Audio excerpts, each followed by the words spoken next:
네, 안녕하세요. 자, 오늘부터 이제 새로운 과목, 전력공학 이제 시작할 거고, 자, 전력공학 수업하기 전에 내가 간략하게 이 전력공학이라는 과목의 특징을 좀 설명해 드릴게요. 일단 전력공학은, 물론 다른 과목도 중요하고 다 중요했지만 전력공학 상당히 중요해요. 왜 그러냐면, 다른 과목보다 이 전력공학은 우리가 똑같이 공부했을 때 우리가 고득점을 노릴 수 있는 과목이에요.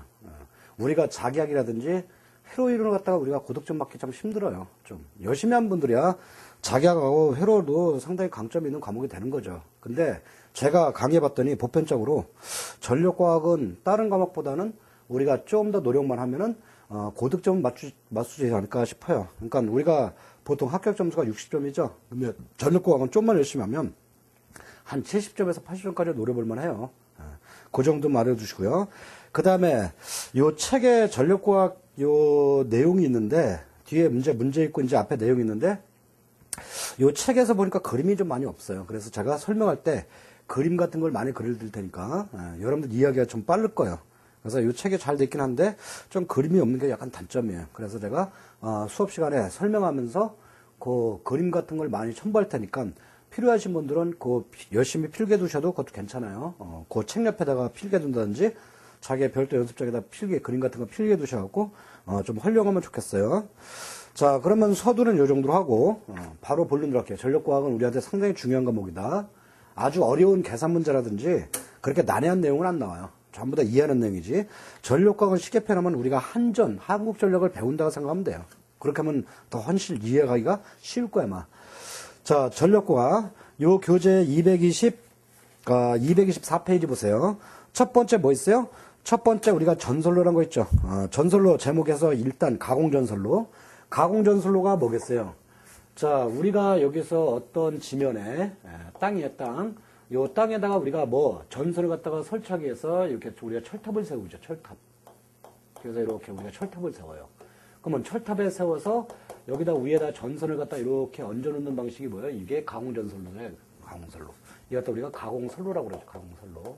그 다음에 이제 뒤에 공부하겠지만은 우리가 지중선로가 있어요. 지중선로. 어떤 우리가 관 안에다가 여기다 케이블을 갖다가 집어넣어서 땅 속에다 매설하는 방법이 있어요. 이렇게. 우리가 이거 뭐라고 그래요? 우리가 지중선로라고 그래. 지중선로 또는 우리가 케이블 방식 이렇게 우리가 보통 표현한다 이거죠. 그래서 우리가 송전선로 갖다 건설하는 방법이 이렇게 가공선로 방법이 있고 지중선로 방법이 있어요. 자, 오늘은 우리가 이제 가공선로를 갖다 이제 배워야죠. 가공선로. 자, 가공선로인데 배울 건데 가공선로에서 가장 중요한 게 뭘까요? 역시 뭐니 해도 요 가공선로에 있는 전선이죠, 전선. 그래서 우리가 전선부터 배우는 거예요. 자, 책에 우리가 가공선로 할 때 이제 우리가 전선부터 하는 거 이제 첫 번째 책에 봤더니 첫 번째 우리가 전선을 배우는데 첫 번째 뭐? 전선의 구비 조건. 그러면 첫 번째 우리가 사용하는 전선, 요 가공전선의 전선의 우리가 조건, 구비 조건. 자, 그러면 전선이란 건 가장 중요한 조건이 뭐 여러 가지 있는데 가장 중요한 조건이 일단 전선이란 건 하는 용도가 뭐요? 전선의 역할이 여기다 전류를 갖다 흘리는 게 목적이죠. 그죠? 전선인 건 첫 번째 목적이 전류를 갖다 흘리는 게 목적이에요. 그러면 전류가 잘 흐르려면 뭐가? 여기는 전선의 저항값이 작아야죠. 그죠? 우리가 저항값이 작아야 전류가 잘 흐른다 이거죠. 그러면 우리가 저항 구하는 식이 R은 로에 우리가 S분의 L인가요? 그죠? 따라서 저항값이 작으면 뭐가 적어야 돼? 여기 로가 이게 전선의 고유 저항률이거든요. 따라서 첫 번째 전선의 고유 저항률. 우리가 전선의 고유 저항값이 요 값이 작아야 한다 이거지. 작아야 한다. 저항값이 작아야 우리가 전선의 전류가 잘 흐른다. 그래서 전선의 본래의 목적을 달성할 수 있잖아요. 그다음에 전선의 고유 저항값이 작아야 한다. 이렇게 설명해도 되고요. 우리가 전선의 저항값 구하는 식은 R은 로우의 S분의 L이고 여기서 로우라는 거는 얘가 고유 저항값이거든요. 고유 저항률. 그 다음에 전선의 고유 저항률은 단위가 옴메타야. 단위 같은 건 주의하세요. 우리가 보통 전선의 고유 저항값은 옴메타를 쓴다. 근데 이거는 우리가 회로 때 주로 쓰는 거고 전력공학에서는 이 로 값을 갖다가 전선에서 안 알려줘요. 그러면 요 로하고 똑같은 게 뭐냐? 우리가 전력공학에서 이런 새로운 내용들은 우리가 좀 알아둘 필요가 있어요. 뒤에 이제 이것도 문제 풀 때 우리가 참고가 될 거야. 58분의 1. 그 다음에 여기서 %C분의 100이란 거. 즉, 이거에 내가 요 가로로 표시한 요 식, 58분의 1 곱하기 %C분의 100이란 게 뭐냐? 바로 고유저항률 구하는 식이 된다, 이거지. 그 다음에 곱하기 또 당연히 뭐 단면적 S분의 이제 L이 되겠죠. 자, 그러면 여기서 %C라는 게 뭐냐? %C라는 건 이거는 100% 도전율이에요. 100% 도전율이다, 이거지.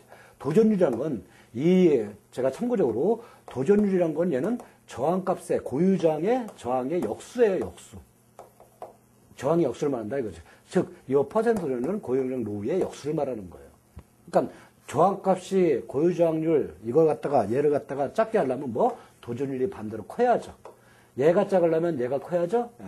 자, 그다음에 우리가 전선 종류에서 이 % 도전율 값이 몇이 나오느냐 여기다 써볼까요? 우리가 % 도전율은 어떻게 나느냐 전선 종류에서 우리가 뒤에 나오지만 이제 전선의 종류가 대표적인 전선 종류가 세 가지 있어요. 그게 뭐냐면 우리가 일단 연동선이라는 게 있어요. 연동선. 동선이란 건 우리가 구리선을 말해요. 근데 구리선은 구리선인데 부들부들하다 이거죠. 연이란 게 부드럽다는 뜻 아니에요. 그죠?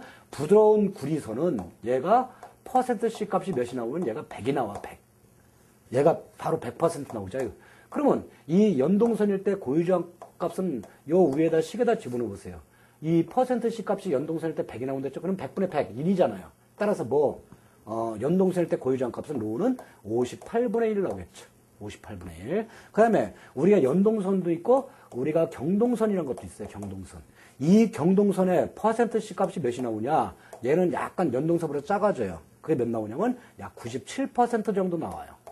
그러면 경동선은 연동선보다 조금 도전율 값이 약하죠? 예, 그렇지만 100%나 97%나 상당히 좋은 거죠. 그래서 경동선은 뭐냐? 구리선은 구리선인데 아주 딱딱한 동선이다 이거죠. 그러니까 우리가 구리선이 좀 물렁한 전선이 있고 그 다음에 딱딱한 구리선이 있어요.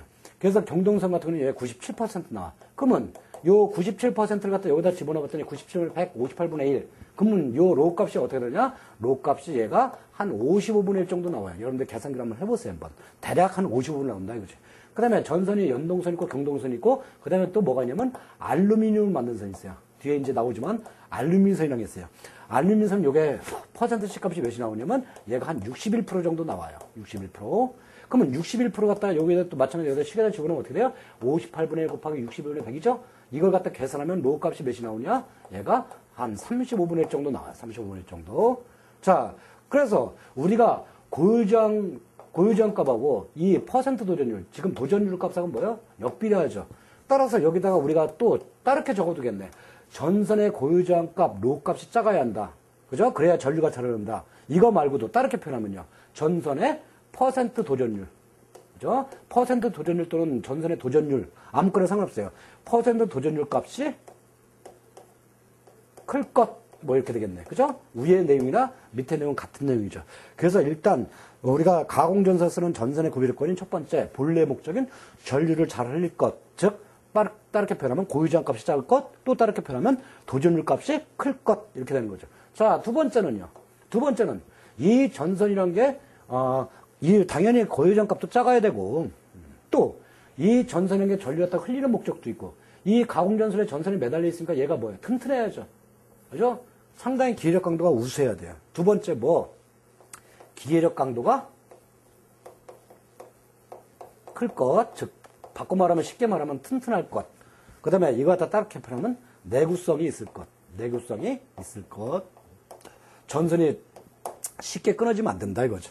자, 그 다음에 이게 첫 번째하고 두 번째가 가장 중요한 전선의 구비조건 두 가지고 여기에 기타 이제 상대적으로 좀 덜 중요하지만 좀 알아야 될 내용이 이 전선을 갖다가 오래도록 사용해야죠. 그래서 따라서 전선이 부식이 없어야죠.